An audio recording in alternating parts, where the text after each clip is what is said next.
The Supreme Court has stayed the Delhi High Court order suspending life sentence of former BJP MLA Kuldeep Singh Sengar in the Unnao rape case. But why is the rape survivor's lawyer Mahmood Pracha taking a different line of argument? जो इसको जीत कहेगा, वो जो जीत कहेगा इसको, वो धोखा देगा देश की जनता को भी और पूरी न्यायिक व्यवस्था को। सबसे बड़ा धोखा होगा अगर इसे जीत बोला जाए। मेरी बात सुन लीजिए, ये जीत नहीं है। जीत क्या है? इस बच्ची की क्या जीत होगी? इस बच्ची को दर दर की ठोकरें खानी पड़ रही है। इतने छोटे छोटे 2 बच्चे हैं उसको कल मार दिया जाएगा, परसों कोई सिक्योरिटी नहीं है। ये केस मेरे पास खराब होने के बाद ही आया था, जब ट्रायल पूरा हो चुका। अभी भी काफी मजबूत है। मतलब इस बच्ची के पास सबूत इतने हैं कि पूरी सीबीआई मिलके भी इसके सबूतों को खत्म नहीं कर पाई। कोशिश कर रही है लेकिन कर नहीं पा रही। इसका रेप किया, गैंग रेप किया, अपहरण करा के इसके पिता को मारा, वालिद को मारा, झूठा मुकदमा बनवाया उन पे, इसके चाचा को जेल में भिजवाया, इसकी मौसी को मारा, चाची को मारा, इसके वकील को मारा। उस गैंग को जो मैं अब clearly and for valid reasons India का एप्स्टीन गैंग बोलूं, कोई फर्क नहीं पड़ा उससे। कोई फर्क नहीं पड़ा, मतलब कोई फर्क नहीं। मुझे तो पहले कुछ ये मूवी, क्योंकि हमने ऐसा नैरेटिव और ऐसी स्टोरी लाइन हमने मूवी में ही देखी कि कोई इतना बुरा किसी के साथ कर सकता है। तो वो कहते हैं ना, जो चुप रहेगी जुबान खंजर, लहू पुकारेगा आस्ती का, तो वो है इस केस।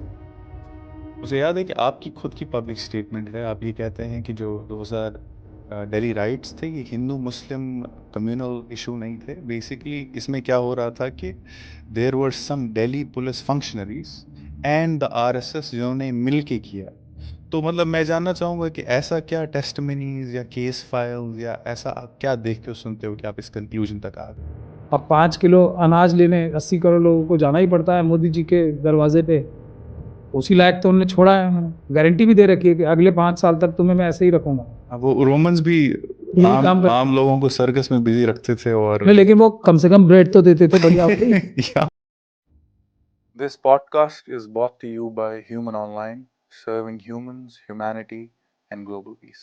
मेरी जनरेशन के लिए और जो लोग मेरे इर्द गिर्द है उनसे जब ये सुनता हूँ इस रेप केस के बारे में, which is Unnao rape case, हमारे पास मैं जब कॉन्वर्जेशन ली वो नुआंस डिटेल नहीं है जो एक पब्लिक अफेयर में नुआंसेस लोगों को पता होने चाहिए। तो if you can also give us some brief कि जहां से ये स्टार्ट होता है to where we have reached in 2025।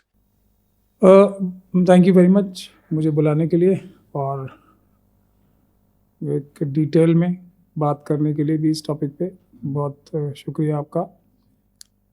देखिए, भारत में मैं संविधान, कॉन्स्टिट्यूशन, आइन आने के बाद से ही बात करूंगा। बाबा साहब डॉक्टर भीमराव अम्बेडकर ने काफ़ी जद्दोजहद के बाद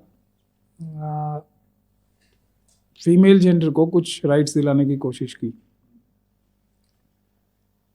वो राइट्स आज तक फीमेल जेंडर के पास like every other weaker section of the society पहुँचे नहीं।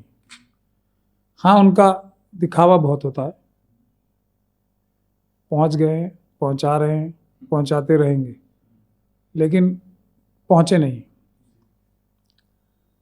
क्योंकि ये बातचीत रेप के ऊपर हो रही है और बहुत दुख की बात है कि अगर किसी भी महिला के साथ, लड़की के साथ रेप होता है तो उसका विक्टिमहुड जो है ना, वो उस रेप के बाद ज़्यादा बड़ा शुरू होता है। क्योंकि एक तो सबसे पहले जो उसकी पहली मुलाकात होनी चाहिए वो किसी पुलिस ऑफिसर से होती है।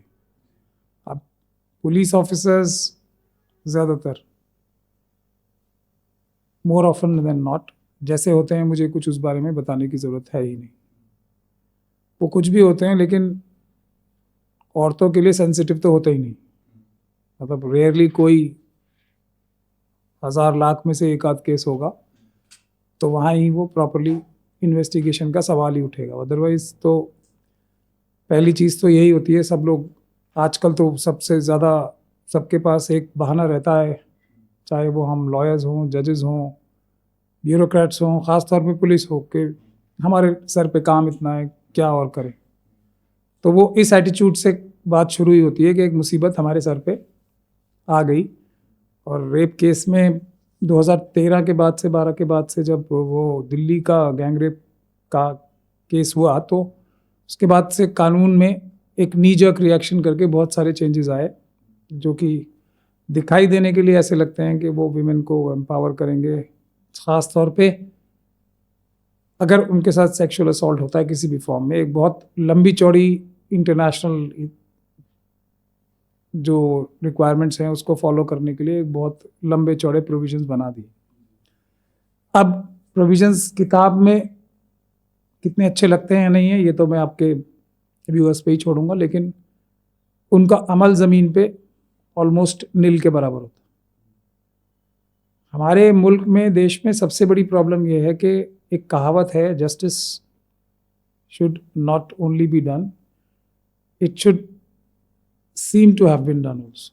अब बहुत बड़ी प्रॉब्लम यह आ गई है कि अब justice should not be done, however it should seem to have been done.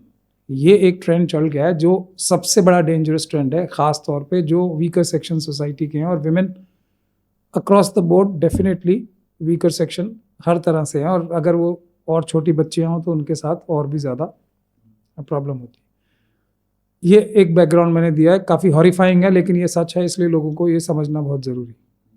हमारे देश में और हो सकता है बहुत सारे दूसरे देशों में भी हर औरत, ख्वातीन या बच्ची, महिला हर दिन थोड़ी सी डिस्क्रिमिनेशन, जो अगर वो बहुत लकी हो, और बहुत ज़्यादा डिस्क्रिमिनेशन अगर वो इतनी लकी ना हो, एवरी सिंगल डे फेस करनी पड़ती है और वो बहुत डैमेजिंग होती है। अब हम इस केस के फैक्ट्स ही देख लें। एक छोटी बच्ची है,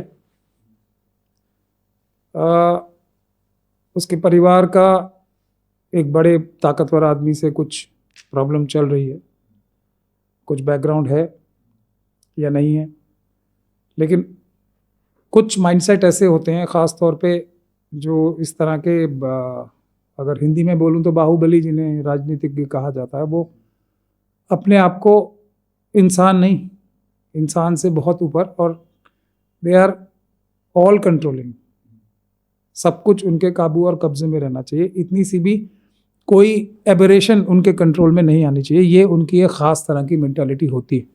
पिक्चर्स में कई बार दिखाते हैं, वो पिक्चर्स में जो दिखाते हैं ना, हिंदी और ख़ास तौर पे साउथ की मूवीज़ में, वो भी करेक्ट पिक्चर रिफ्लेक्ट नहीं कर पाती ऐसे लोगों की जो एक्चुअल में ज़मीन पे, सड़कों पे होता है। तो यही कुछ इसमें हुआ, और ये एक क्लासिक एग्जाम्पल है उसका। अब हम इवेंट बाय इवेंट बताते हैं। इस लड़की को एक विश्वास जिसके ऊपर ये कर सकती थी बच्ची, उसके साथ ये कुलदीप सिंह सेंगर के घर पे जाती है नौकरी की तलाश में। वहाँ इनका रेप होता है, और रेप के बाद ये शिकायत ना करें, इनका परिवार शिकायत ना करे, बल्कि चुप हो जाएं और ज़्यादा डर के रहें। इनका अपहरण कराया जाता है इस बच्ची का, और गैंग रेप कराया जाता है। उससे भी ऑल एनकम्पेसिंग कंट्रोल नहीं आता है, और ये फैमिली भी प्रोटेस्ट भी करती है जितना इनकी ताकत थी उस वक्त। प्रोटेस्ट इन द सेंस के उसका विरोध करती है और पुलिस में जाने की कोशिश करती है। ये इनका सबसे बड़ा गुनाह, अपराध हो गया। इनके पिता को उठवाया जाता है पुलिस के ज़रिए से, झूठा केस बनाया जाता है, एक आम पिस्तौल उनके ऊपर प्लांट की जाती है। किसके ज़रिए? जो लोकल पुलिस के थाना अध्यक्ष SHO हैं। अब इसके बाद भी उनकी पिटाई भी की जाती है बहुत ज़्यादा। मेरा तो ये मानना है कि ये लोग क्योंकि इतने एक्सपर्ट्स होते हैं क्राइम करने में, तो इन्होंने इतनी मार लगाई उनकी कि दे एंश्योर कि अब ये बचने वाला तो है नहीं। इनके पिताजी की बात बता रहा हूँ, इस बच्ची की। अब ये एक्सपर्ट्स होते हैं, इनके पास लीगल एडवाइस भी होती है क्राइम करने से पहले। तो इसको या तो इन्होंने जिंदा रखा, या हो सकता है थाने में ही मर गया ये, क्योंकि अब इन्वेस्टिगेशन में भी इसमें कभी इन्वेस्टिगेशन भी ठीक से नहीं हुई कुलदीप सिंह सेंगर को फ़ायदा पहुंचाने के लिए। तो पूरी डिटेल्स तो जब इसकी कभी दोबारा इन्वेस्टिगेशन एंड टू एंड होंगी जब ही पता लगेंगी, लेकिन जो नज़र आती है बात मुझे, और जो रिकॉर्ड पे है मजबूती से, जिसको मैं इस रिकॉर्ड से, कमज़ोर रिकॉर्ड से, सीबीआई की मदद के बाद भी जो रिकॉर्ड मौजूद है उसकी मदद से कह सकता हूँ, ये स्टोरी मैं सारी आपको उनकी बुनियाद पे ही बता रहा हूँ। तो उनको हॉस्पिटल ले जाया जाता है। हॉस्पिटल में डॉक्टर जब एसएचओ ऐसे हैं तो नॉर्मली तो पुलिस के कंट्रोल में ही होते हैं, और अगर एमएलए इन्वॉल्व हो तो फिर तो पूरी तरीके से वही होगा जो एमएलए साहब और पुलिस चाहेगी। इसमें कोई भी शक और शुबे की गुंजाइश जनरली भी नहीं होती है। तो उसी हिसाब से इनका इलाज ठीक से नहीं किया गया, या जानबूझ के इनको वहाँ भी गलत कागज़ बनाए गए, जो भी हुआ होगा, और इनकी मौत हो जाती है। तो अब आमतौर पे तो ये मर्डर का केस बनना चाहिए था।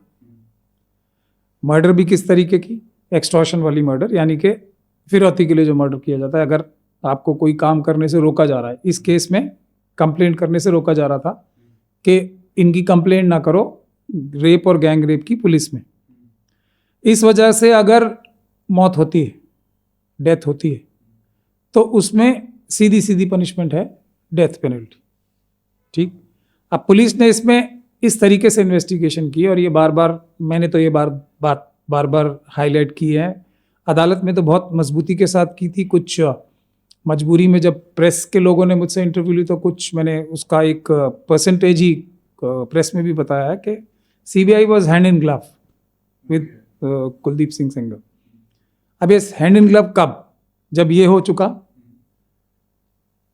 उनकी मौत के बाद ये बच्ची और इसके परिवार वाले, एक आई विटनेस जो कि इसकी मौसी चाची थी, और एक मौसी और इनके वकील साहब एक गाड़ी में जा रहे हैं अदालत में, और ये बच्ची भी, तो उनके ऊपर एक ट्रक चढ़वाया जाता है। ये सब कोइंसिडेंस हो रहा है, आप समझ रहे हैं ना। पहले तो रेप हो गया, उसके बाद कोइंसिडेंस से गैंग रेप हो गया, उसके बाद एक और ऐसा कोइंसिडेंस हुआ कि फादर को उठा के एसएचओ ने और पुलिस ने मार दिया, उसमें डॉक्टर्स की भी इन्वॉल्वमेंट है।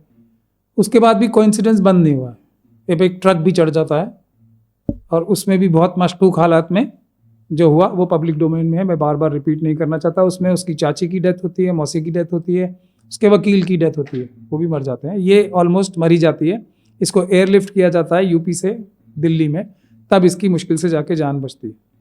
बात यहाँ भी ख़त्म नहीं हो रही है। अभी सुप्रीम कोर्ट, इसमें एक केस चल रहा था जो कि अभी बाद में बंद कर दिया गया। बेला त्रिवेदी साहिबा, एक जज साहब जो गुजरात की में मोदी जी के साथ उनकी लॉ सेक्रेटरी भी रही हैं, वो सुप्रीम कोर्ट में थी। उन्होंने ये alarming rise in child rapes के नाम से एक suo moto PIL supreme court में चल रही थी, उसका ये लीड केस या एक जिसको कहते हैं फ्लैगशिप केस बना ये वाला, और इसका सुओ मोटो कॉग्निजेंस लिया।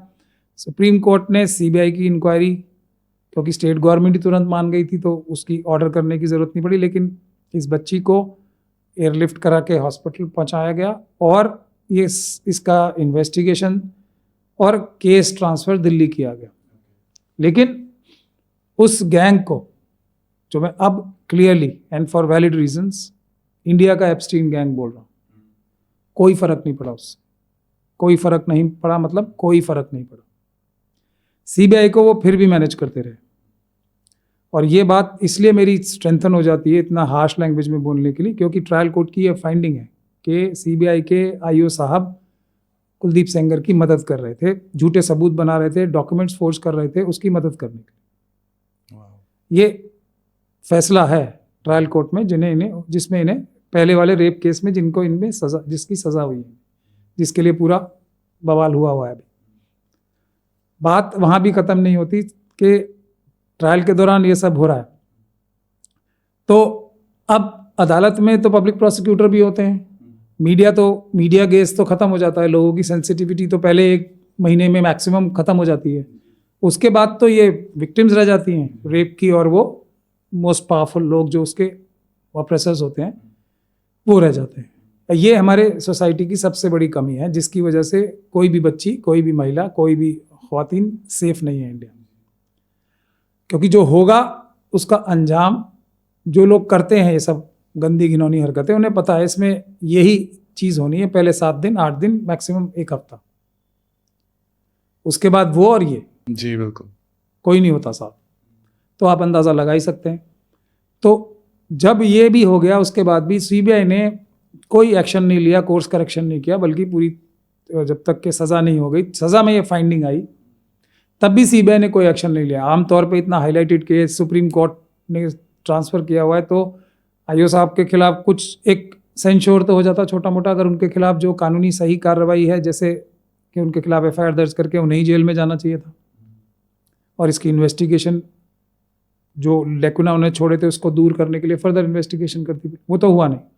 बल्कि सुप्रीम हाई कोर्ट में सीबीआई ने ये एप्लीकेशन भी लगाई कि ये जो गलतियां की हैं इन्होंने, गलतियां क्या, इतना बड़ा जो अपराध किए हुए हैं इसको हटा दिया जाए जजमेंट में से। ये हाई कोर्ट में सुप्रीम कोर्ट ने पिटीशन लगा रखी है।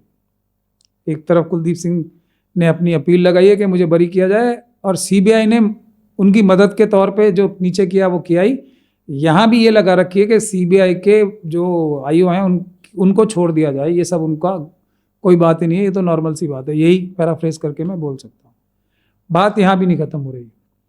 अभी भी इस बच्ची के और इसके परिवार के अगर मॉरल नहीं टूटे, उनको दर दर का मोहताज बना दिया। आप भी अपना घर छोड़ के जब रहता है यहाँ एक छोटे से कमरे में, सीआरपीएफ मैं हाथरस का भी केस देख रहा हूँ, और दिल्ली कैंट में भी जो एक बच्ची का 9 साल की बच्ची का रेप हुआ था वो भी मैं केस देख रहा हूँ। तो जो सिक्योरिटी उन्हें मिलती है ना, वो उनको एक तरीके से बंदी बना लेती है। अनलाइक जो आप तो कश्मीर से आते हैं, वहाँ जो हमारे नेताओं को जो देश के लिए इतना बड़ा काम कर रहे हैं, जितना शायद हम सबको इमेजिन भी नहीं कर सकते, इतनी उनको एकदम ऐसा सुरक्षा मिलती है, घर भी स्पेशल मिलते हैं, खाना भी पीना उनका सब एकदम ज़बरदस्त होता है, उनके चेहरे एकदम दमकने लगते हैं, इतने ज़्यादा उनको सिक्योरिटी मिल जाती है, और पैसे तो खैर आते जाते रहते हैं। लेकिन इन लोगों के चेहरे देखो आप, जो ज़्यादा डिज़र्विंग है सिक्योरिटी के, तो उनको एक तरीके से उनके लिए जहन्नुम बन जाती है वो सिक्योरिटी, और अगर वो जहन्नुम से निकलेंगे तो मारे जाएंगे ना। हाथरस की बच्ची की फैमिली की मैं बात करूं, इसका भी कमोबेश वही हाल है कि अगर वो दवाई लेने बाहर जाएंगे तो उन्हें चिट्ठी लिखनी पड़ती है, मुझे दवाई लेने जाना है, मुझे मर रहा हूँ, या मुझे बच्चे को स्कूल पढ़ाने जाना है, तो उन्हें चिट्ठी लिखनी पड़ती है, परमिशन। क्या अडानी अंबानी और यूसुफ लुलू जैसे लोगों को सिक्योरिटी मिली हुई है? क्या उनके साथ ऐसा है, या उन्हें फैसिलिटेट किया जाता है, उनको बुलेट प्रूफ गाड़ियाँ दी जाती हैं, उनको स्पेशल घर दिए जाते हैं? तो सिक्योरिटी को एडजस्ट करना चाहिए प्रोटेक्टी के साथ, जिसको बचाने के लिए सिक्योरिटी है, या सिक्योरिटी का गुलाम बन जाना चाहिए? ये एक ज़मीन आसमान का फ़र्क है। ये अब क्या हो गया, अब अगर उसको कागज़ में पढ़ा जाएगा तो विक्टिम की फैमिली को सीआरपीएफ की सिक्योरिटी मिली हुई, कितना लगेगा कि हम सब लोग, कितना हमारा मैग्नानिमस सोसाइटी है, सुप्रीम कोर्ट ने क्या बड़ा एहसान कर दिया। अब उसकी ज़िंदगी को जिए, कहते हैं ना अंग्रेजी में, डेविल लाइज इन डिटेल्स। तो वो रोज़ मरते हैं ये फैमिलीज, क्योंकि इन्हें कोई घर नहीं दिया जाएगा अच्छा, इन्हें कोई जरिया माश यानी कि कोई रोज़ी रोटी नहीं दी जाएगी अच्छी, और वो अपनी जो रोज़ी रोटी चलाते थे वो चला नहीं सकते, क्योंकि अब उनके सर पे तो परमिशंस हैं, ये हैं वो हैं। तो ये एक एस्पेक्ट है जो कोई समझता ही नहीं है, और हम सब लोग एहसान किए जाते हैं एक रेप विक्टिम के ऊपर कि हमने तो इतना कर दिया, सिक्योरिटी दे दी। ये एक रास्ता है। तो ये सिक्योरिटी जो कि उनके लिए अजाब ही है, लेकिन अजाब नहीं होगा तो सब अजाबों से आज़ाद हो जाएंगे वो। तो इसको विड्रॉ कराने के लिए सेंट्रल गवर्नमेंट और स्टेट गवर्नमेंट, उत्तर प्रदेश की गवर्नमेंट जो कि महिलाओं की कितनी चिंता करती है, आपको पता ही है सबको। योगी जी हमारे कितनी कितनी बातें करते हैं कि मैं यमराज से मुलाकात करा दूंगा और ये करा दूंगा, वो गवर्नमेंट, और मोदी जी की तो बेटी पढ़ाओ बेटी बचाओ वाली गवर्नमेंट, दोनों मिलके क्या एप्लीकेशन लगाते हैं, और बड़े से बड़े वकील एंगेज करके, जिन पे शायद लाखों लाखों रुपए पर अपीयरेंस में दिए जाते होंगे, कि इस फैमिली की और इस बच्ची की सिक्योरिटी विड्रॉ करो। क्यों? क्योंकि फिर वही स्थिति करनी है ना, ये जो एक शराड है सीआरपीएफ की सिक्योरिटी का, उसको भी हटा के आमने सामने करना है इस बच्ची को, इसकी फैमिली को, और उस कुलदीप सिंह सेंगर और उसके Epstein gang, Indian Epstein gang को, जो कि जाने ही इसीलिए जाते हैं लोगों की हत्याएं कराने में। कुछ तो मगरमच्छ वाले भी हैं उसमें, इसी गैंग का हिस्सा है वो, जिनके बारे में ये कहा जाता है कि वो अपने दुश्मनों को तालाब में डाल के मगरमच्छों से खिलवा देते हैं। तो उनके सामने एक्सपोज करना है ना। ये कौन कर रहा है? सेंट्रल गवर्नमेंट के लोग और स्टेट गवर्नमेंट के लोग। उसके बाद भी हम कहते हैं कि हम बड़े मेहनत करके इन बच्चियों को प्रोटेक्ट करना चाहते हैं। तो वो सिक्योरिटी विड्रॉ हुई परिवार की, we had to fight tooth and nail इस बच्ची की सिक्योरिटी बचाने के लिए, और इस परिवार की सिक्योरिटी विड्रॉ हुई, अगले दिन हमला हुआ। उसके बाद हमने सुप्रीम कोर्ट में फिर एप्लीकेशन लगाई, सुप्रीम कोर्ट ने ध्यान नहीं दिया, क्योंकि स्टेट गवर्नमेंट और सेंट्रल गवर्नमेंट के सारे वकील दे वर पाउंसिंग ऑन अस कि ये क्या इनको सिक्योरिटी दे रखी है, हमारे पास पैसे नहीं है। यहाँ तक कि मैं तो कभी सिक्योरिटी लेना चाहूँगा ही नहीं, क्योंकि मुझे दूसरे चीज़ पे ज़्यादा भरोसा है, जो हज़रत अली भी बोलते हैं कि हज़रत अली का ही कॉल है, ज़िंदगी की सबसे बड़ी गारंटी मौत का टाइम फिक्स होना है। जी बिल्कुल। तो मैंने ये तक कहा कि इन सबको दे दो जो मेरे हिस्से की सिक्योरिटी आती है, बिकॉज इसमें लॉयर भी मारे गए हैं, लॉयर्स के ऊपर हमले भी हुए हैं, तो मुझे सिक्योरिटी नहीं चाहिए, तो मेरे हिस्से के भी जो पैसे हैं सिक्योरिटी के वो इनकी सिक्योरिटी पर लगा लो। तब भी इनकी सिक्योरिटी विड्रॉ की, because state government central government was adamant. अब हम आगे चलते हैं। इसके पति के ऊपर अभी कुछ दिन पहले भी, करीब 3 हफ्ते पहले हमला हुआ है, जान से मारने की कोशिश की है, जिसके पास कोई सिक्योरिटी नहीं है। इसके जो छोटे छोटे जो बच्चे हैं उनकी कोई सिक्योरिटी नहीं, और इसके चाचा को जेल में रखा हुआ है। आज तो जो एप्स्टीन गैंग है, इंडियन एप्स्टीन गैंग, उसका जो मोडस ऑपरेंडी होता है, थोड़ा सा मामला, सिर्फ थोड़ा सा ही पब्लिक कॉन्शियस से या पब्लिक के नोटिस से गया है, तो पूरा उन्होंने पीआर एजेंसीज एंगेज करके एक पूरा नैरेटिव खड़ा करने के लिए करोड़ों रुपए खर्च कर रहे हैं इस समय। क्या कि गलती सारी इस बच्ची की है। ये मॉडल है, और ये मॉडल सिर्फ इसी केस में नहीं है। वो कश्मीर की कठुआ की बच्ची से लेके ये 9 साल की जो बच्ची है कैंटोनमेंट में जिसकी मर्डर और वो हुआ है, ये सब की सब गुनहगार थी, इन्हीं की तो गलती थी। ये जाती क्यों थी वहाँ पे? जैसे वो शमशान घाट में बच्ची जाती क्यों थी 9 साल की? ये उसके ऊपर अटैक, ये स्टैंडर्ड ऑपरेटिंग प्रोसीजर है। और ऐसे लोगों की हिम्मत देखिए आप, आज भी उनकी जुर्रत और मजाल हो रही है, पूरी दुनिया के झूठ बोल के इस बच्ची को अटैक कर रहे हैं। तो ये जो हमारे देश का मॉडल बना हुआ है, इसमें फिर हम बोलते हैं, बहुत सारे हमारे विक्टिम टूरिस्ट भी हैं इसमें, जो इसी बात का घात लगा के इंतजार करते रहते हैं कि कौन ये हो तो गिद्ध की तरह वो भी टूट पड़े। एक तरफ तो ये एप्स्टीन गैंग है, इंडियन एप्स्टीन गैंग, दूसरी तरफ वो गिद्ध हैं, वो आएंगे अपनी पब्लिसिटी करेंगे। मैं बीबीसी में भी एक स्टोरी देख रहा था, मुझे सब उससे बहुत कोरिलेट करने को हुआ। ये कैंसर स्कैम करके आप देखिएगा बच्चों का, वो बीबीसी में एक बहुत डिटेल्ड स्टोरी की है, किस तरीके से सिर्फ जिन बच्चों को कैंसर होता है उनकी फ़ोटोग्राफ्स वगैरह, कुछ गैंग्स काम कर रहे हैं जो उनके फ़ोटोग्राफ लेके पैसा इकट्ठा करते हैं मिलियंस में, और उनको सिर्फ $100 या $50 या एट बेस्ट $1000 देते हैं। तो ये विक्टिम टूरिज्म या विक्टिम बिजनेस जो है ना, कमर्शियल बिजनेस, ये हमारे सोशल एक्टिविस्ट बहुत सारे इसका इस्तेमाल करते हैं। तो अब जो इनके डिफेंस करने के लिए लोग हैं वो भी कितने हैं? वो एक लिमिटेड पीरियड तक होते हैं, जबकि इसमें टीआरपी मिल रही है या विजुअल्स मिल रहे हैं या उनको कोई प्रमोशन मिल रही है। और एट टाइम्स ये भी देखा गया है कि वो भी लोग प्लांट किए जाते हैं टू हाईजैक, कि अगर कुछ जेन्युइन लोग इनके साथ जुड़े तो वो भी इनको रियल हेल्प ना पहुंचा सके। तो ये सारी मुसीबतें बच्चियां, औरतें और जो लड़कियां हैं अकेले झेलती हैं। उसमें से कोई मेरे जैसा अगर बीच में वो आ जाए, अनऑथराइज्ड एंट्री हो जाए, जो सिस्टम के जरिए ना इंट्रोड्यूस कराई गई हो, तो फिर सब प्रॉब्लम हो जाती है।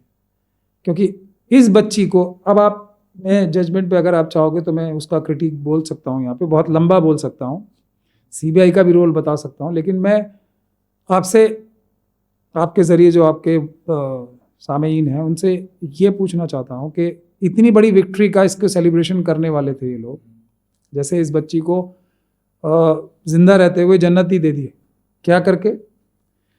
एक ऐसे इंसान ने जिसके पास पूरा गैंग है, मोस्ट पावरफुल लोगों का, इसका रेप किया, गैंग रेप किया, अपहरण करा के इसके पिता को मारा, वालिद को मारा, झूठा मुकदमा बनवाया उन पे, इसके चाचा को जेल में भिजवाया, इसकी मौसी को मारा, चाची को मारा, इसके वकील को मारा, ये ऑलमोस्ट मरी गई थी, इसकी सिक्योरिटी विड्रॉ कराई, इसको मतलब दर्द बदर है इस समय, इस वक्त ना इसका कोई जरिया माश है, ना इसके हस्बैंड को नौकरी कर सकता है, वो जहाँ जाएगा खतरा, बच्चे इसके कब मारे जाएंगे कुछ पता नहीं।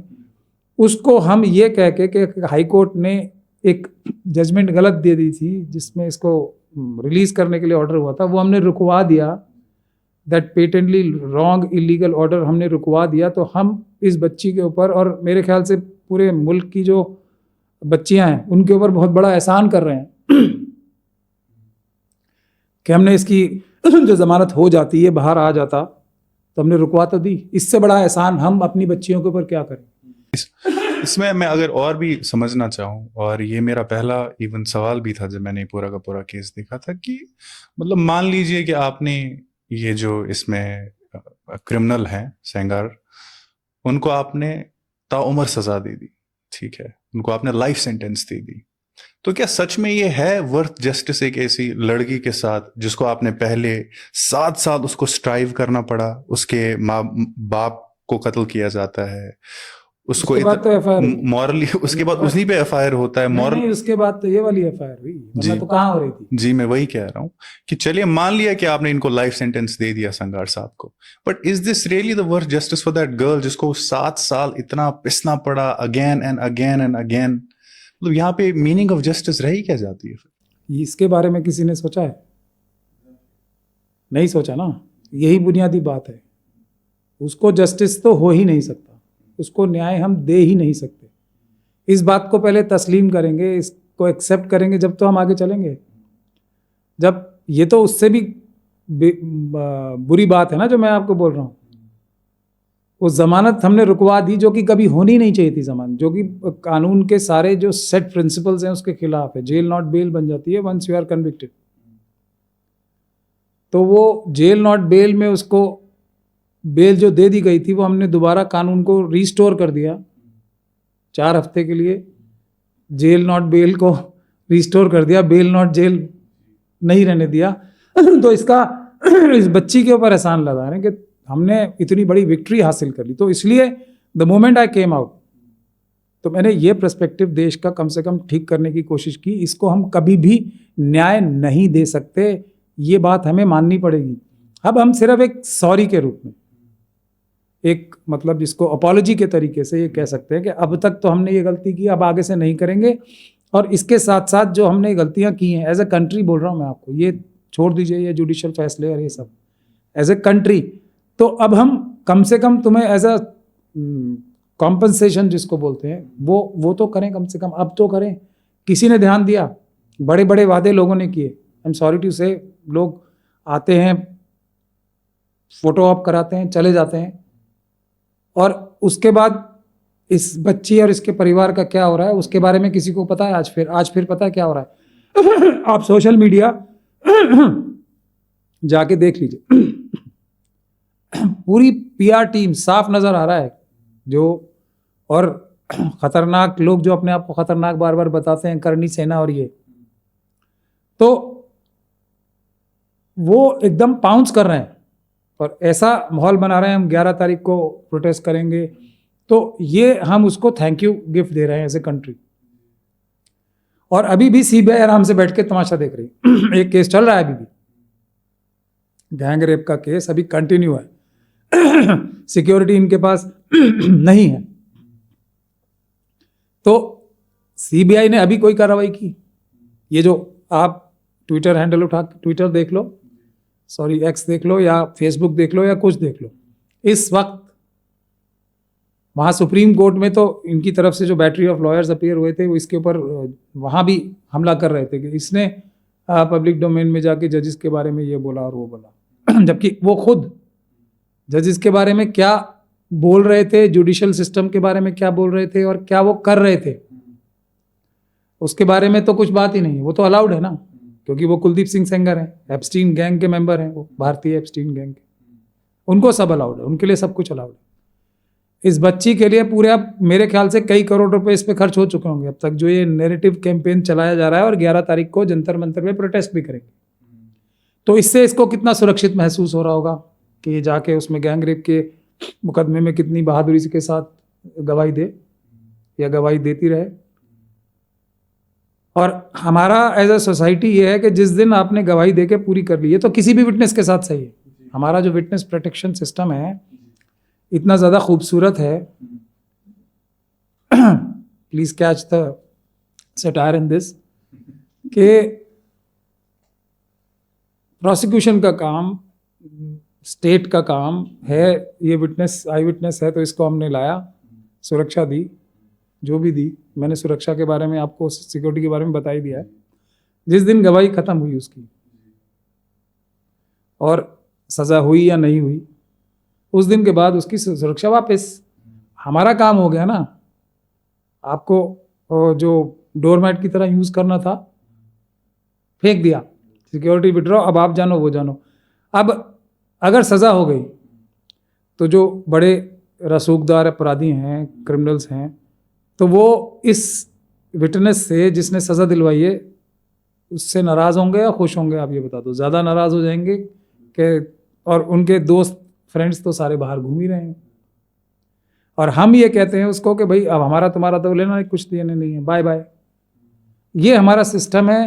तो बच्चियों के ऊपर तो ये 10 टाइम्स मल्टीप्लाई करके यूज होता है। और इस पे मैं, और अगर जैसे आप अभी बात कर रहे थे और बोल रहे थे कि the devil lies in the details, मुझे तो पहले कुछ ये मूवी, क्योंकि हमने ऐसा नैरेटिव और ऐसी स्टोरी लाइन हमने मूवी में ही देखी कि कोई इतना बुरा किसी के साथ कर सकता है। अब मैं ये समझने की कोशिश, अभी भी चैन नहीं है। बात यहाँ है कि अभी भी चैन नहीं है। अभी भी ये बच्ची जो है, इसने झूठा केस कराया, इसका बाप मर चुका है, जबकि तो ऑब्वियसली इसी ने तो अपना बाप मारा होगा, अपनी चाची मौसी को तो इसी ने मारा ना, ताकि कुलदीप सिंह सेंगर के ऊपर झूठे इल्ज़ाम लगा सके। यही तो है ना। ये खुद अपनी बदन की दर्जनों हड्डियां जो तोड़ ली इसने ट्रक चढ़वा के अपने पर, ये खुद ही तो चढ़ाया था ताकि एक फरिश्ता सुखन आदमी को, जो कुलदीप सिंह सेंगर हैं, उनके ऊपर झूठा इल्ज़ाम लगा सके। ये सब काम तो इसी ने किए हैं ना सारे। और शर्म किसी को आती नहीं है। सीबीआई को तो क्या ही शर्म आएगी, वरना अपने ही आईओ के खिलाफ तो हम अभी पिछले सैटरडे को ही उनकी कंप्लेंट एक बार फिर फॉर्मली दे के आए, तो उसके लिए भी कोई। बिल्कुल। मैं इसमें ना थोड़ा इंस्टीट्यूशंस के भी रोल समझना चाहता हूँ। अगर आप 2013 के ललिता कुमारी वर्सेस द यूपी गवर्नमेंट का केस देखें, वहां पे सुप्रीम कोर्ट मतलब बड़ा ही एक जबरदस्त स्टेटमेंट देती है कि regardless who the case is against, आपको 1 हफ्ते में एफआईआर दर्ज करनी पड़ेगी। लेकिन यहाँ पे हम देखते हैं कि सालों लगते हैं एक एमएलए के खिलाफ एफआईआर दर्ज करने में। अब मैं ये कासर नहीं कर पा रहा एज अ कॉमन सिटीजन कि ऐसा इस एमएलए के पास किस लेवल तक ये पावर होल्ड कर रहा है कि एक एफआईआर तक दर्ज नहीं कर पा रहे हैं। ये इसकी माँ थी, ये खुद थी और इनकी फैमिली थी। What kind of power he must be holding them? कहाँ तक इनकी पहुंच होगी? Like, I really want to understand this.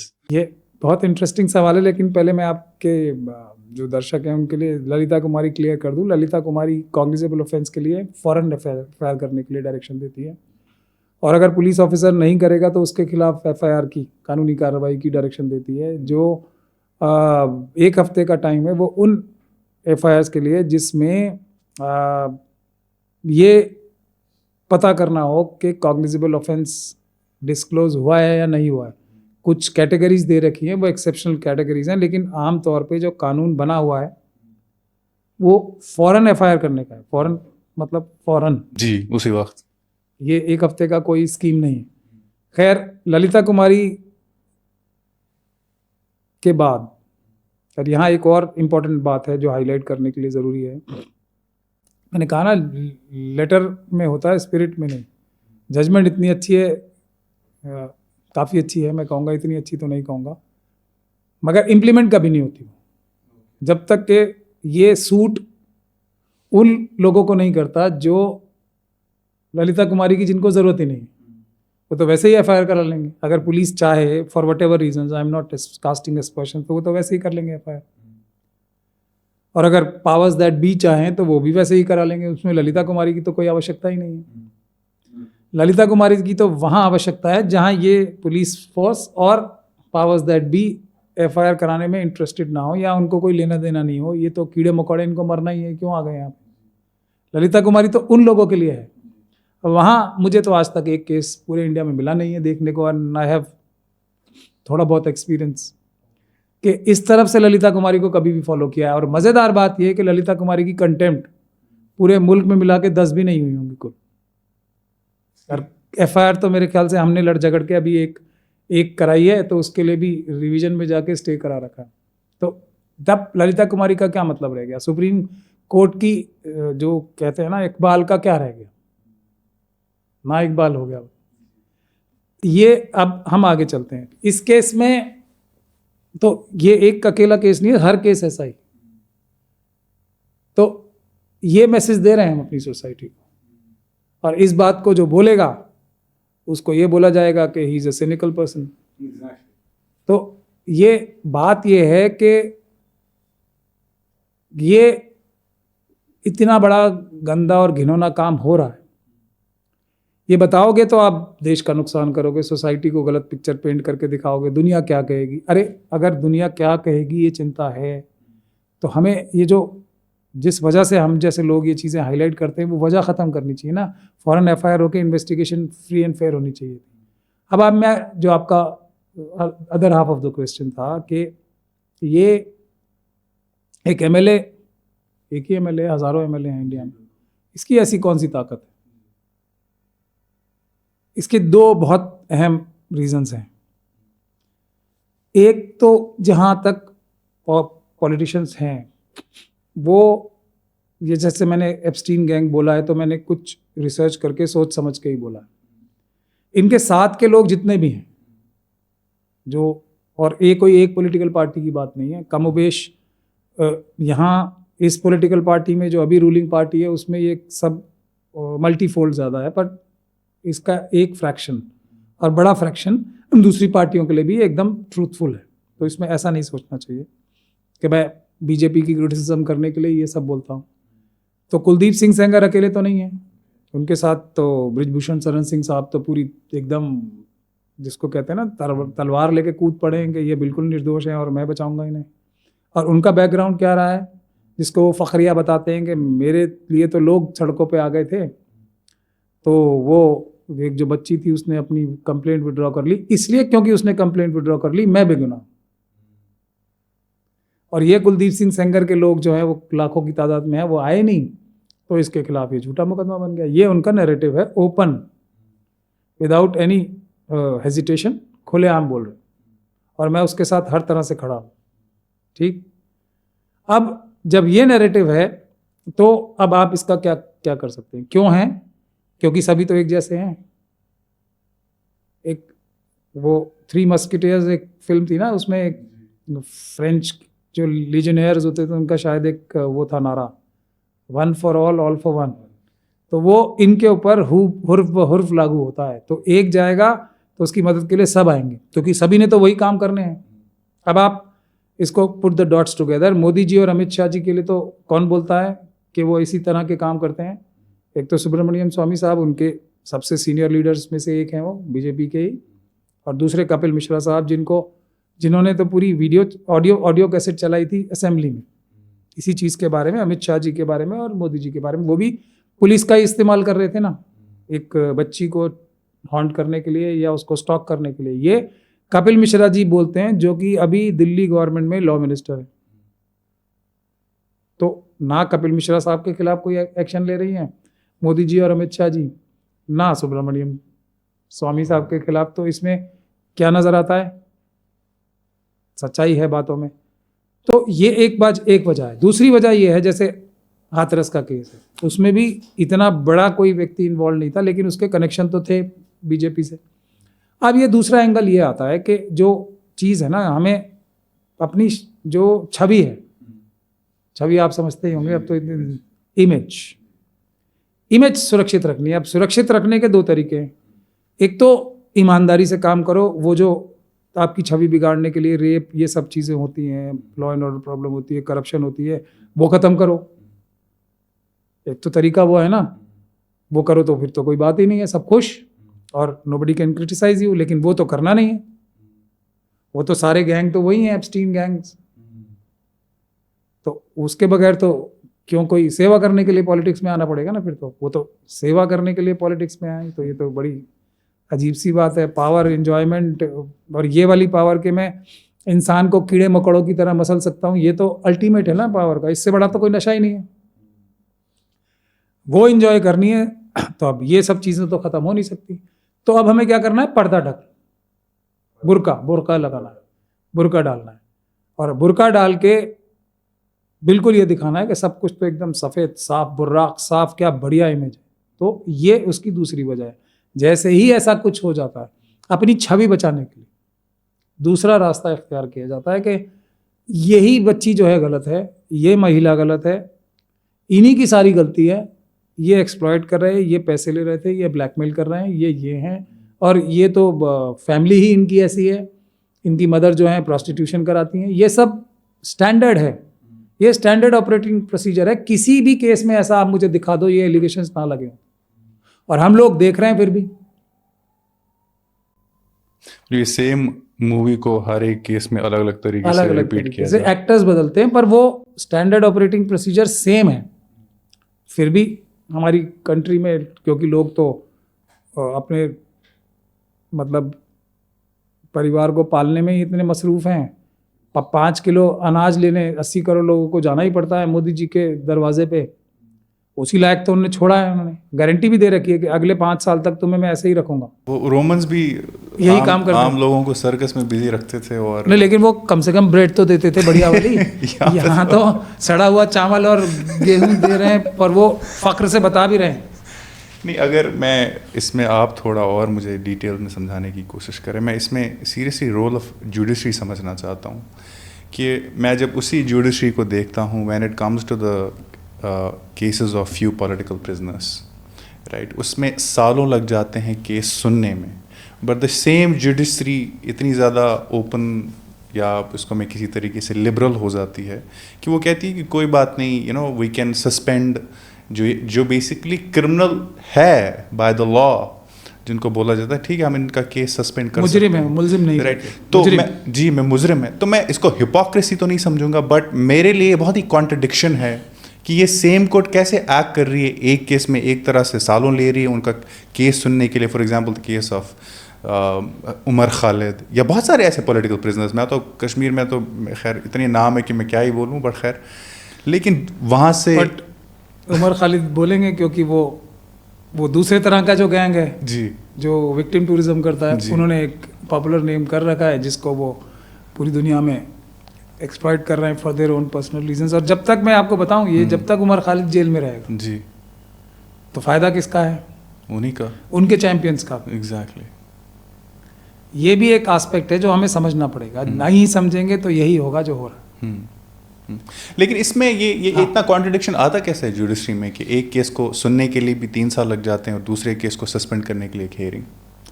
जो वो वाला केस है वो थोड़ा सा elongated आंसर होगा because you asked a very interesting question.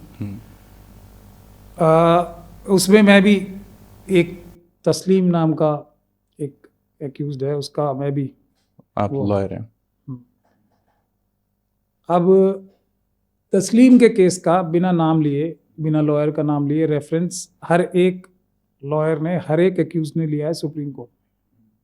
अगर आपने ध्यान से वो बहस सुनी होगी तो बोला होगा कि सुप्रीम कोर्ट ने पैरिटी अलाउ की थी। पहले सरकार गई थी पैरिटी ख़त्म कराने के लिए, सुप्रीम कोर्ट ने पैरिटी अलाउ की थी, तो वो मैंने बहस करके तस्लीम के लिए ओपन कराई थी parity for Umar Khalid, Gulfisha Fatima and everybody else, कि अगर 3 लोगों की या 8 लोगों की ज़मानत इसमें हो चुकी है तो बाकी लोग भी आर्टिकल 14 जो कि बराबरी एक नज़र से देखने के लिए कहता है सबको, आम आदमी की ज़बान में ही मैं ज़्यादातर कोशिश करता हूँ समझाने की, not burdening them with legal jargons. तो ये काम तस्लीम नाम के एक एक्यूज्ड की तरफ से मैंने करवाया था, जिसका हर एक आदमी ने प्रयोग किया है सुप्रीम कोर्ट में अपनी बात ओपन करने के लिए कि हमारा पैरिटी किससे है, उससे। खैर, अब तस्लीम का नाम तो कोई जानता नहीं, क्योंकि उसका तो एक नॉन सिस्टमिक, नहीं, वो बात नहीं।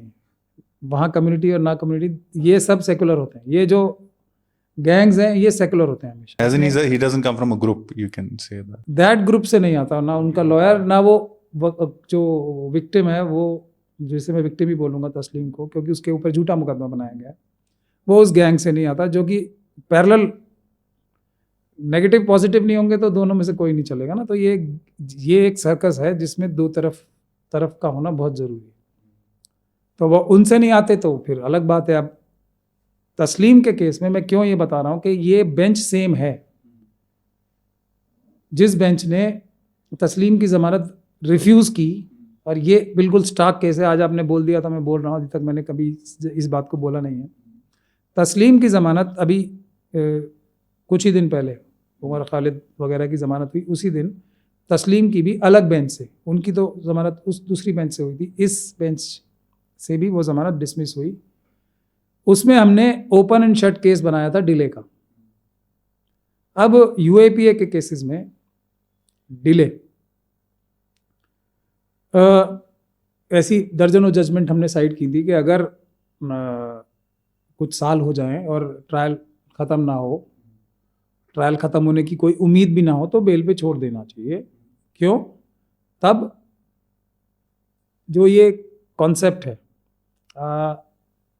प्राइमा फेशियाe इनोसेंट बता के ही बेल दी जा सकती है। यूएपीए में जो इस बेल को मुश्किल बनाता है, बेल नॉट जेल का कॉन्सेप्ट जो कन्विक्शन से पहले, यानी कि जब तक मुलजिम होता है मुजरिम नहीं बनता है, अभियुक्त होता है अपराधी नहीं बनता है, इनोसेंट अंटिल प्रूवन। हाँ, तो ये जब स्टेज है उसमें भी, और यही यूएपीए की क्रिटिसिज्म है, टाटा की भी यही क्रिटिसिज्म है, एनडीपीएस के भी यही क्रिटिसिज्म है कि पहले प्राइमा फेशियाe जज को ये फाइंडिंग देनी पड़ती है कि ये मुझे पहले नज़र में इनोसेंट लगता है, इसलिए मैं बेल दूंगा। अगर ये फाइंडिंग नहीं देता तो वो बेल दे ही नहीं सकता। ये इसकी सबसे बड़ी क्रिटिसिज्म है, और इस क्रिटिसिज्म को इस्तेमाल किया जाता है बेल रिजेक्ट करने के लिए, हर एक यूएपीए की टेरर लॉ के केस में रिजेक्ट करने के लिए। ठीक है, अब इस केस पे आ जाते हैं। बेंच सेम है, यही बेंच है वो भी। उसमें उसने क्या कहा बेंच ने इसके लिए, अब पहले मैं आपको ये लीगल पोजीशन इसकी क्लियर कर दूं। जब एक सजा याफ्ता मुजरिम बन जाता है मुलजिम, तो ये पोजीशन उल्टी हो जाती है, जेल नॉट बेल बन जाती है। मैंने आपको ये बताया। अब जो ये प्रोपोजिशन ऑफ लॉ है कि ये प्राइमा फेशियाe मुजरिम नजर आना चाहिए या प्राइमा फेशियाe इनोसेंट नहीं है तभी बेल दे सकते हो, तो कानून तो सबके लिए बराबर है ना। कानून में बेसिक प्रिंसिपल तो सेम होता है। इस केस में, कुलदीप सिंह सेंगर के केस में, ये बात उल्टी हो गई। प्राइमा फेशियाe नहीं, पूरा ट्रायल करके ये मुजरिम साबित हुआ है, और उसके ऊपर बर्डन क्या है? अब एक और एडिशनल बात क्या? Jail not bail. तो तस्लीम के केस में क्या रीजनिंग देके मना किया गया था कि गलती जो है तस्लीम की थी, हालांकि फैक्चुअली तस्लीम की एक भी गलती नहीं थी। गलती ये उमर खालिद से लेके सबके वकीलों की और इनकी गलती थी, क्योंकि इन्होंने डेट ली। मैंने तस्लीम के केस में एक भी एडजॉर्नमेंट नहीं ली थी, because I was anticipating this judgement. तो मैं उस गलती से, जो कि गलती नहीं होती, बच के चल रहा था। And I gave up certain very very important legal issues. I slice them off from the defense of Taslim so that I don't elongate my arguments. तो मैंने बहस भी छोटी की, एक भी डेट नहीं ली, तब भी बेल रिजेक्ट हुई, ये कह के कि गलती तो तुम्हारे दूसरे मुलजिमों की थी ना, इसलिए तुम भी भुगतोगे। अब कुलदीप सिंह सेंगर के केस में एक तो कानून as a matter of norm ये कहता है कि इसको बेल मिलनी नहीं चाहिए। यूएपीए के केस में तो सब में बेल हो जानी चाहिए अगर कुलदीप सिंह सेंगर को बेल हो रही है, क्योंकि यहाँ तो फाइंडिंग है कोर्ट की कि ये तो प्राइमा फेशियाe इनोसेंट हो ही नहीं सकता, ये मुजरिम है। तो वही कॉन्सेप्ट से तो इसकी तो अब यूएपीए के सारे केसेस में इस केस की वजह से जमानत हो जानी चाहिए। और यहाँ भी जो उस केस का रीजनिंग दी गई थी कि तुम्हारे दूसरे लोगों ने डिले किए, इसमें तो कुलदीप सिंह सेंगर ने डिले किया ना। इस केस में करीब 50 के आसपास हियरिंग्स हुई हैं। क्या पहले जब तक मैं नहीं आया था तो कुलदीप सिंह सेंगर, जब मैं इसका वकील नहीं बना था, ये केस मेरे पास खराब होने के बाद ही आया था, जब ट्रायल पूरा हो चुका था, नहीं तो और भी मजबूत जजमेंट आती नीचे ट्रायल कोर्ट की। अभी भी काफी मजबूत है। मतलब इस बच्ची के पास सबूत इतने हैं कि पूरी सीबीआई मिलके भी इसके सबूतों को खत्म नहीं कर पाई। कोशिश कर रही है लेकिन कर नहीं पा रहे। अभी भी कर रहे हैं कोशिश, लेकिन सबूत जो वो कहते हैं ना, जो चुप रहेगी जुबान खंजर, लहू पुकारेगा आस्ती का, तो वो है इस केस में। तो इसलिए पूरी ताकत लगा के भी सीबीआई खत्म नहीं कर पा रही। अब उस केस में कुलदीप सिंह सेंगर ने एक बार नहीं, हमने हर बार आने के बाद कहा कि आप तो मेन अपील हेयर करो ना, क्यों ये तो बरी हो जाएंगे, ये इनको क्यों बेल पे क्यों निकलवाना है। तो हर बार उन्होंने डेट ली, उन्होंने देर की, लंबी लंबी बहस करके ये रीजनिंग देके कि जी मेन अपील में तो टाइम ज़्यादा लगेगा, हमें बेल दे दो, क्योंकि मेन अपील में मेरिट्स पे जाना पड़ेगा, तब फेस करना पड़ेगा प्रॉपर लॉयर को। तो हर बार बचा कौन, डिले किसने किया, तस्लीम ने कोई डिले नहीं किया। उसका इसलिए कि तुम्हारे दूसरे लोगों ने, जो वो एक बकरी की भी कहानी है ना मेमने की, कि शेर ने कहा भाई तुमने मेरा पानी गंदा कर दिया, उसने बेचारे ने कहा मैं तो डाउन स्ट्रीम खड़ी हूँ, अच्छा तूने नहीं तो तेरी माँ ने गंदा किया होगा। तो तस्लीम की तो बेल इसलिए रिजेक्ट हुई। इसमें जानबूझ के डिले, जिसको कहते हैं कि बेंट हंटिंग की एक तरीके से ये भी हुआ, और डिले भी खुद की। अपील में आर्ग्यू नहीं करना क्योंकि टाइम ज़्यादा लगेगा, और उससे ज़्यादा टाइम जितना अपील में लगता डिटेल में आर्ग्यू करके बेल में लिया, तो इसको बेल दे दी। अब इससे ज़्यादा बड़ा एग्जाम्पल मैं क्या दे सकता हूँ। ये है दोनों में फ़र्क। अब इसका फैसला दुनिया को करना चाहिए। सोनम वांगचुक तो आपके कश्मीर के ही हैं जी बिल्कुल। अब तो खैर वो यूनियन टेरिटरी ऑफ लद्दाख के हैं। अब यूनिट टेरिटरी तो नाम बदलने से कैरेक्टर थोड़ी बदल जाता है, रहेंगे तो वो कश्मीरी ही। नहीं, लेकिन जब उनका क्या इलाज हो रहा है, वो तो उनका देखो कसूर कितना इंटरेस्टिंग है, उनका कसूर इतना इंटरेस्टिंग है। तो वो सबसे मज़ेदार तो केस उन्हीं का है। वो ये कह रहे हैं कि ये जो हमारे देश के सरकारें हैं, ये चाइना के साथ मिलकर हमारे देश की धरती छीने जा रहे हैं। उनके ऊपर यूएपीए का केस लगा रखा है, जो देश की धरती की रक्षा करना चाहता है। सही है, उनको बताया ये टेररिस्ट है। तो अब ये हमारे अमित शाह जी क्या हैं ये समझ लो आप। अगर जो चाइना को ज़मीन देना चाहते हैं और जो देने से रोकना चाहता है उसको टेररिस्ट आतंकवादी बताते हैं, तो ये खुद क्या है, मुझे कुछ बोलने की ज़रूरत नहीं। लेकिन सर, अगर मुझे इस 2000 ये जो इनका केस चल रहा था 2020 दिल्ली राइट्स का, मुझे याद है कि आपकी खुद की पब्लिक स्टेटमेंट है। आप ये कहते हैं कि जो 2000 दिल्ली राइट्स थे ये हिंदू मुस्लिम कम्युनल इशू नहीं थे। बेसिकली इसमें क्या हो रहा था कि there were some Delhi police functionaries and the RSS जिन्होंने मिल के किया है। तो मतलब मैं जानना चाहूँगा कि ऐसा क्या टेस्टिमनीज या केस फाइल्स या ऐसा आप क्या देखते हो, सुनते हो कि आप इस कंक्लूजन तक आ गए? तो ये तो मैं पहले दिन से ही बोल रहा था ना, and I lived up to that. इसीलिए तो मेरे ऑफिस में रेड भी हुई जी जी हाँ, मैं उस पर भी मैं उस पर भी आना चाहता था। यही तो नहीं होने देना ना। गुजरात मॉडल बनाने की पूरी कोशिश थी, वेस्टर्न यूपी को और दिल्ली को, जो लकीली मैं क्योंकि दिल्ली में रहता हूँ वो नहीं हो पाया। तो एक कपिल मिश्रा साहब हैं, आप सब जानते ही हो। जब CANRC के प्रोटेस्ट में, जिसमें मैं खुद इन्वॉल्व था अक्रॉस द कंट्री, सबसे ज़्यादा अगर प्रोटेस्ट में कोई गया होगा और हर प्रोटेस्ट का लीगल एडवाइज़र कोई था तो वो मैं था, ओपनली डिक्लेयर्ड एवरीवेयर। ठीक है, अब वहाँ भी वही गैंग्स है ना, उनको जाके बातें वो करनी होती हैं जो इश्तियाल वाली हों, अच्छी लगें देखने में, और हिंदू मुस्लिम की बातें करें। CANRC के टाइम भी मैंने जाके लोगों को समझाया और लोगों की समझ में आई कि ये मुस्लिम्स का इशू नहीं है। ज़्यादातर जिनकी सिटीजनशिप जाएगी वो मुस्लिम नहीं होंगे, क्योंकि मैंने असम में काम किया था, वहाँ पे मैंने इसको डिटेल में स्टडी किया था। ये नाम मुसलमानों का होता है, ज़्यादातर जो सिटीजनशिप जाती CANRC के दौरान भी वो शेड्यूल कास्ट, शेड्यूल ट्राइब और विमेंस की जाती ज़्यादा। तो ये लोगों को मैं बहुत आसानी से समझाने में कामयाब हो गया। तो वो हिंदू मुस्लिम वाला इशू ख़त्म होके ये संविधान वर्सेस BJP और RSS बन गया कि ये सबकी नागरिकता छीनना चाहते हैं। जो मनुस्मृति के टाइम जो लोगों को गुलाम बना के रखा जाता था वो करना चाहते हैं। ये नैरेटिव हो गया। तो ये कुछ लोग थे जो जाके फिर भी हिंदू मुसलमान मुसलमानों की नागरिकता नहीं जाने देंगे, ये करते रहे। उन्हीं सब की स्टेटमेंट यूज़ करके ये केस भी बने, वरना कोई केस बनाने का मटेरियल भी नहीं मिलता। और ज़्यादातर जो लोग ऐसी बातें बोलते थे वो पुलिस के विटनेसेस हैं आज। ये होता है साजिश।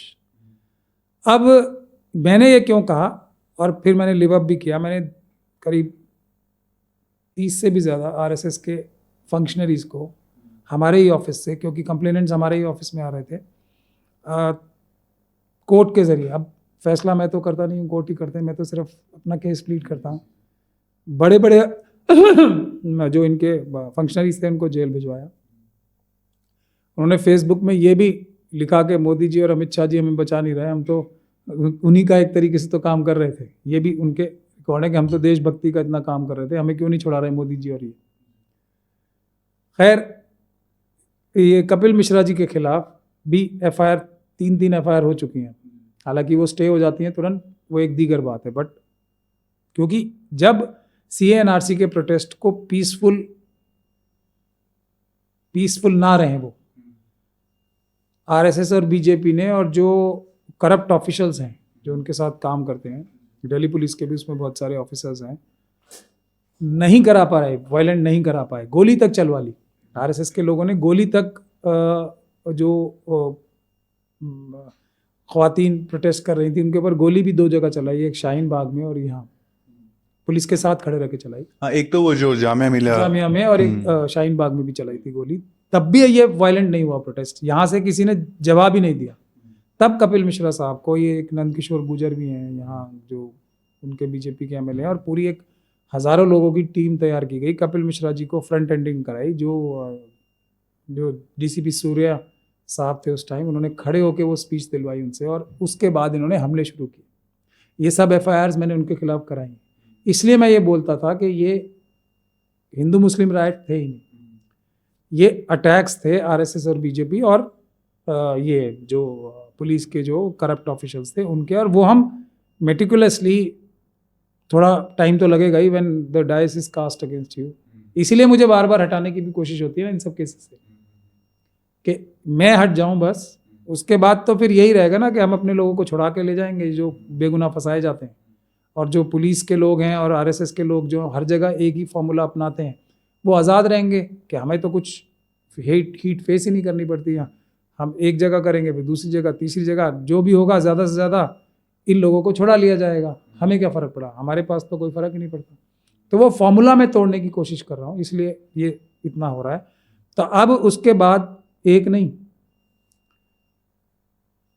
अनेकों बार ट्रायल कोर्ट ने फाइंडिंग्स दी हैं, ये सब जो मैं आपको बोल रहा हूँ कि पुलिस ने इन्वेस्टिगेशन ठीक से नहीं की, पुलिस मिली हुई थी, पुलिस ने ये तक दिखा दिया कि मुस्लिम कम्युनिटी का जब कम्युनल राइट है तो मुस्लिम्स, इंट्रिंसिक बात है कि मुस्लिम जो हैं वो हिंदुओं को मारने चाहिए और हिंदू जो है मुसलमानों को मारने चाहिए। That is the concept of a communal right जो इनकी सारी चार्जशीट्स में लिखा भी है।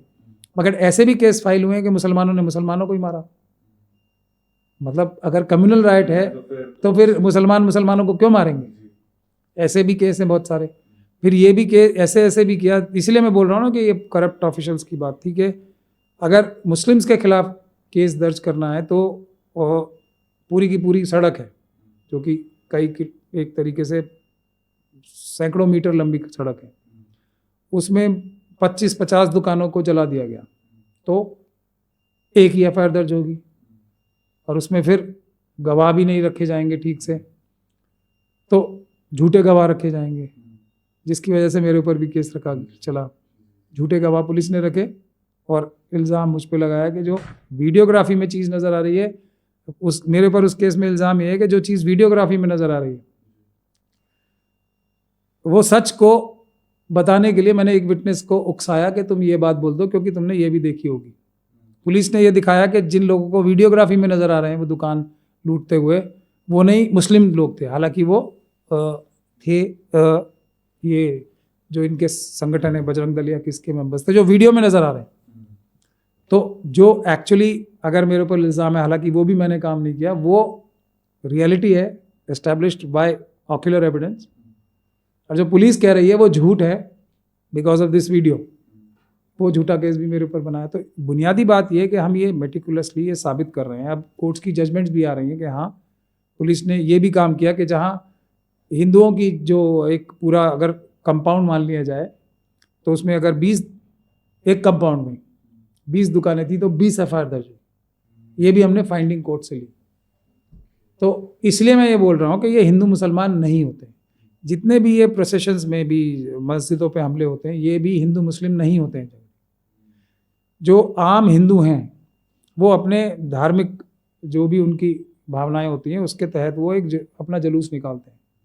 उसमें ट्रेन कार्डर्स RSS के जो ये वायलेंस करने के लिए ट्रेंड होते हैं स्पेशली, वो 50, 60, 100 जाते हैं, वो शुरू करते हैं, वही सारे एक ही मोडस ऑपरेंडी रहता है, एक तरह के सिमिलर, फोनेटिकली भी सिमिलर नारे होते हैं देखोगे, और वो फिर बेचारे बाकी जो भीड़ वाले लोग होते हैं वो तो फिर या इधर या उधर, बस ये होता है। ये सब इसीलिए हमारे मुल्क में जो हो रहा है ना, वो हिंदू मुसलमान से ज़्यादा जो ये आरएसएस चाहती है देश को कमज़ोर करना, उसका नैरेटिव फॉलो हो रहा है। हिंदू मुसलमान जो भी करता है, चाहे इस तरफ से या उस तरफ से, मैं उसे कंट्री का दुश्मन मानता हूँ और पाकिस्तान और चाइना की इस्टेब्लिशमेंट का एजेंट मानता हूँ। आरएसएस उसमें सबसे नंबर 1 पाकिस्तान और चाइना के जो इस्टेब्लिशमेंट है उसकी एजेंट। जब भी मैं आपकी स्टेटमेंट्स देखता हूँ या आपके दफ्तर से जब भी कोई वीडियो आता है, मैं देखता हूँ कि आपके पीछे डॉक्टर अम्बेडकर साहब के फोटोज़ हैं, आप खुद को अम्बेडकराइट भी कहते हैं, एंड देन रिलीजियसली आप मुस्लिम हैं। How do you keep this balance between your faith and your ideology? क्योंकि जब मैं बाबा अम्बेडकर साहब को पढ़ रहा हूँ, he has a very controversial views on Muslims और फॉर दैट ऑन इस्लाम। जो हमारा कॉन्स्टिट्यूशन है, अगर उसकी रूह और आत्मा को देखा जाए, प्रियम्बल को ही देखा जाए, तो आपको इसमें नज़र आएगा सिर्फ 2 तरह की आइडियोलॉजी जो है, मतलब या 2 या उन जैसी आइडियोलॉजीज मुट्ठी भर होंगी, जो कि ज़ायनिज़्म और मनुवाद है। उसको छोड़ के जितने भी सोशल मूवमेंट्स हुए, रिलीजियस मूवमेंट्स हुए, कटिंग क्रॉस माय रिलीजन और एनी अदर रिलीजन, उसमें इक्वालिटी, ह्यूमन बींग्स के को बराबर, और फ्रेटर्निटी और जस्टिस के ऊपर सबसे ज़्यादा जोर दिया गया है। तो बाबा साहब डॉक्टर भीमराव अंबेडकर ने जो संविधान लिखा, अब जो राव साहब ने लिखा हो रहा है, कोई कहाँ से राव साहब को लाया जा रहा है ज़बरदस्ती, क्योंकि अब उस संविधान को वैसे ख़राब नहीं कर पाए पूरी कोशिश करके भी, तो अब ये हमने लिखा था, ये कर रहे हैं मनुवादी, चलो वो तो एक अलग बात है। तो ये बुनियादी चीज़ जो है ये है, और वो हर एक मज़हब को, जो आर्टिकल 25 ऑनवर्ड्स हैं, वो हर एक मज़हब को आज़ादी देती है, अपना मज़हब हर एक इंसान को, रादर हर एक इंसान को ये आज़ादी देते हैं, सिटीज़न को ये आज़ादी देती है कि वो कोई भी मज़हब फॉलो करे पूरी आज़ादी से, एक उसका प्रोपोगेशन भी करे पूरी आज़ादी से। मतलब जो चीज़ फोर्सफुली या लालच से होगी, वो तो वैसे भी कोई धर्म भी अलाउ नहीं करता है, तो उसकी पूरी, दोनों चीज़ों की पूरी आज़ादी दी गई है। ये बाबा साहब का सबसे बड़ा कंट्रीब्यूशन है, जिसके तहत हम सब अपने मज़हब जो हैं आराम से फॉलो कर सकते हैं और पूरी आज़ादी से प्रोपोगेट भी कर सकते हैं। मैं क्योंकि महमूद प्राचा हूँ, इसलिए प्रोपोगेट वर्ड पे ज़्यादा स्ट्रेस दे रहा हूँ आजकल के माहौल में। वो प्रोपोगेशन को जो रोक रहे हैं वो एंटी कॉन्स्टिट्यूशनल्स हैं, वो मनुवादी। तो अब जिस इंसान ने ये किया हो, उसके बारे में, मुसलमानों के बारे में क्या व्यूज़ थे, उसके बारे में मैं लंबी डिबेट आपसे कर सकता हूँ, लेकिन उसका अगर मैं बहुत शॉर्ट में बताऊँ कि Baba Saheb considered all the religions to follow, but वो कोई भी रिलीजन फॉलो करते या नहीं करते वो इम्पोर्टेंट नहीं। इम्पोर्टेंट क्या है कि उन्होंने सब मज़हबों को, जो सारे ये मज़हब, ये 2 को छोड़ के, 2 या जैसे कुछ मज़हबों को छोड़ के, सब मज़हबों का जुज़ है। इस्लाम भी यही कहता है ना, अपने दीन को फॉलो करने की तुम्हें पूरी आज़ादी है, ज़बरदस्ती नहीं कर सकते आप। तो वो अगर उसमें से उसकी रूह और आत्मा इसमें है, तो संविधान को हमें डिफेंड करने के लिए अपनी जान की बाजी लगानी चाहिए, नहीं लगानी चाहिए। ये है अम्बेडकरिज्म। और इसलिए मैं बोलता हूँ ना, बाकी सब एक तरीके से कंफ्यूजिंग बात है, मनुवाद ही है। देश में 2 ही वाद है, मनुवाद और अम्बेडकरवाद। इसलिए मैं अपने आप को ईमान वाला अम्बेडकरवादी बोलता हूँ बार बार। तो he actually considered being converting into a Muslim also, बाबा साहब, before he became a Buddhist। तो ये अब उस वक्त के मुसलमानों ने क्या अपनी पिक्चर पेश की थी, जिस मुस्लिम कम्युनिटी का लीडर है अव्वल, जिसको कायदे आज़म बोलते हैं, वो जिना, तो उस रिलीजन में तो कौन इंटरेस्टेड होगा जाने के लिए। तो ये बहुत सारी हालात भी होते हैं।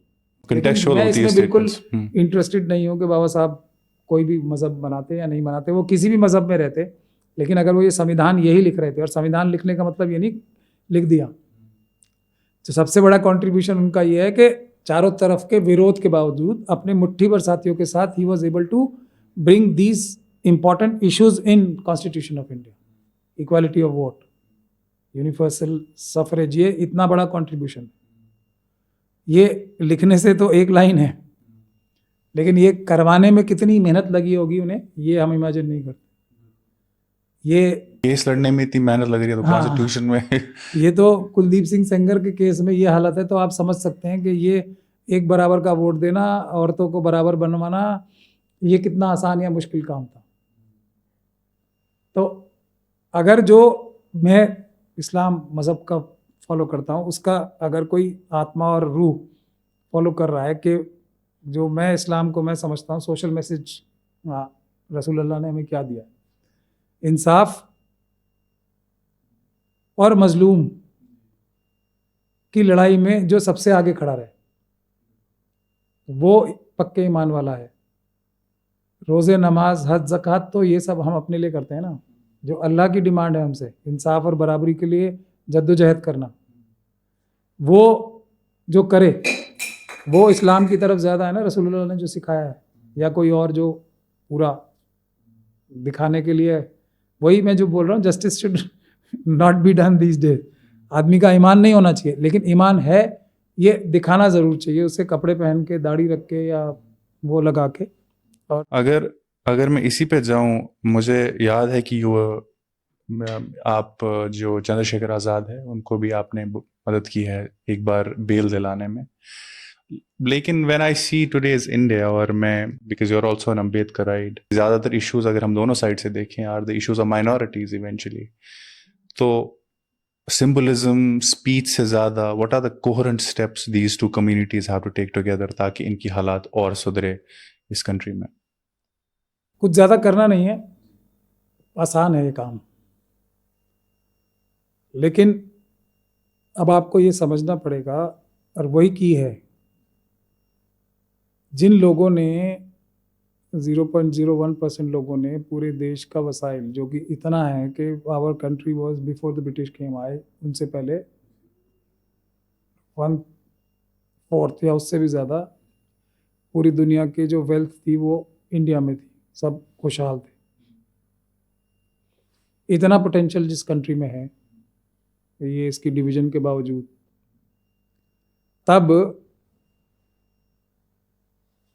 और अब तो मोदी जी और बाकी सब लोग बोल ही रहे हैं हम चौथी लार्जेस्ट इकोनॉमी, ये सब हैं।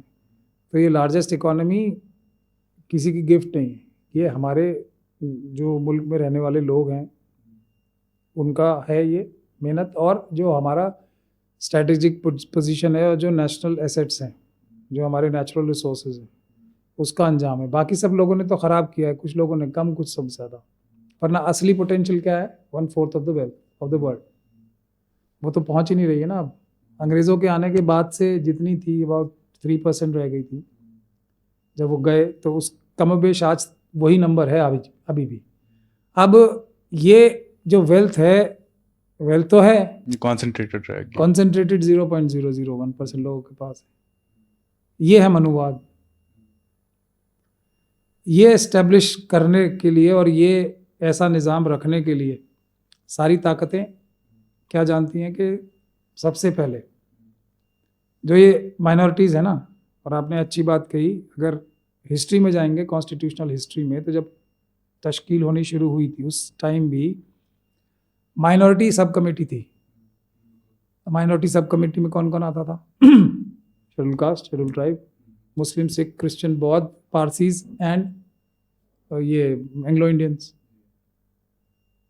आज भी ये सब माइनॉरिटीज़ ही है ना, अगर कॉन्स्टिट्यूशनल स्कीम्स में देखा जाएगा। अगर माइनॉरिटीज़ एक साथ हो जाएं जिनकी तकलीफ़ें कमोबेश नहीं बल्कि ऑलमोस्ट सेम ही हैं, बस उसमें शेड्स का फ़र्क है, तो हम 46% हैं कंट्री में माइनॉरिटीज़। ये अगर एक हो जाएंगी तो जो ओबीसीज हैं, जिन्हें शूद्र कहा जाता है मनुस्मृति के हिसाब से, मनु मानसिकता के हिसाब से, तो उनके पास दो चॉइसेस रहेंगी। एक तरफ हमें माइनॉरिटीज़ और एक तरफ वो हैं जो कि 10% के आसपास हैं।